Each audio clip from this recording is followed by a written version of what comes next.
The Lord. सबको जय मसीह की एक और बार स्पिरिचुअल मॉर्सल्स में मैं आपको स्वागत करना चाहती हूँ। आजकल हमारे चारों तरफ जो भी घटनाएं होती हैं, इनको देखकर हम एक बात समझ सकते हैं कि कलीसिया को लेने के लिए हमारे प्रभु यीशु मसीह बहुत ही जल्द आ रहे हैं। मत्ती रचित सुसमाचार अध्याय 13 उसका 47 और 48 आयतें यदि हम पढ़े तो वहां हम ये देख सकते हैं कि हमारे प्रभु यीशु मसीह इस कलीसिया को एक जाल के साथ तुलना करते हैं। वो कहते हैं कि स्वर्ग का राज्य एक जाल के समान है जो समुद्र में फेंका जाता है और वो हर प्रकार की मछली को पकड़ती है, लेकिन ये जाल जब भर जाती है तब उसको किनारे में खींच के लेते हैं और वहां पे अच्छे अच्छे मछलियों को बटोर कर लेते हैं और गंदे मछलियों को दूर अंधकार में फेंक देते हैं। इन आयतों के अनुसार ये कलीसिया रूपी जो जाल है, ये संसार रूपी समुद्र में आज भी इसलिए पड़ी है क्योंकि ये अभी भी भरी नहीं है, लेकिन जैसे ही भर जाएगी इसको खींचकर बाहर निकाला जाएगा। और वहां लिखा है कि हर प्रकार की मछली इस जाल के अंदर आती है। हर प्रकार की मछली, चाहे स्त्री हो या पुरुष हो, चाहे बूढ़े हो या बच्चे हो, चाहे किसी भी भाषा बोलने वाले हो, किसी भी देश के रहने वाले हो, हर प्रकार की मछली इस कलीसिया रूपी जाल के अंदर आ जाती है। देखिए, जाल के अंदर जब पहली बार एक मछली फंसती है तो उसमें एक खासियत है, वो एकदम से तड़पने लगती है, वो तेजी से उधर इधर तैरने लगती है। उसे एहसास होता है कि मैं जाल के अंदर फंस गई हूँ।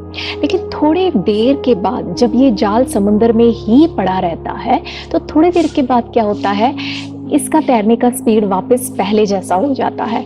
ये वापस पहले जैसे समुद्र में तैरती थी वैसे तैरने लगती है।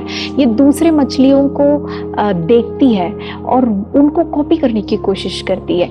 ये भूल जाती है कि अब मैं जाल के अंदर हूँ, समुद्र में तो हूँ लेकिन जाल के अंदर हूँ। इस बात को वो थोड़े समय के बाद क्या है, भूल जाती है। हमारे साथ भी अक्सर ऐसे ही होता है।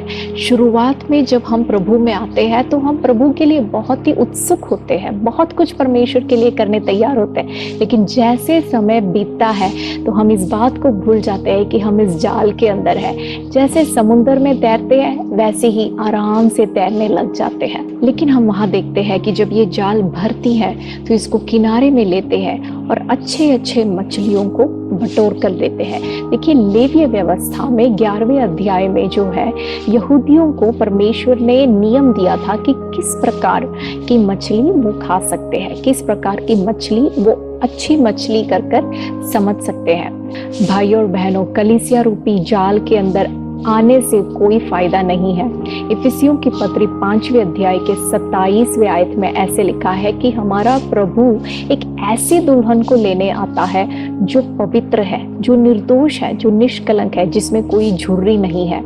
इस प्रकार के क्वालिटीज यदि वो हम में पाए तो हम उठाए जाएंगे, नहीं तो फिर जाल के अंदर चाहे आ गए हो यहीं रह जाएंगे। हम अपने आप को तैयार करें इन दिनों में, ये जानते हुए कि जाल को बाहर खींचने का समय बहुत ही निकट आ चुका है। परमेश्वर के पास जाने की तैयारी के साथ, जैसे वचन में लिखा है कि जो पवित्र है वो अपने आप को और भी पवित्र करे। परमेश्वर के लिए बाट जोते हुए पवित्र जीवन बिताने में परमेश्वर आप सबको मदद करे।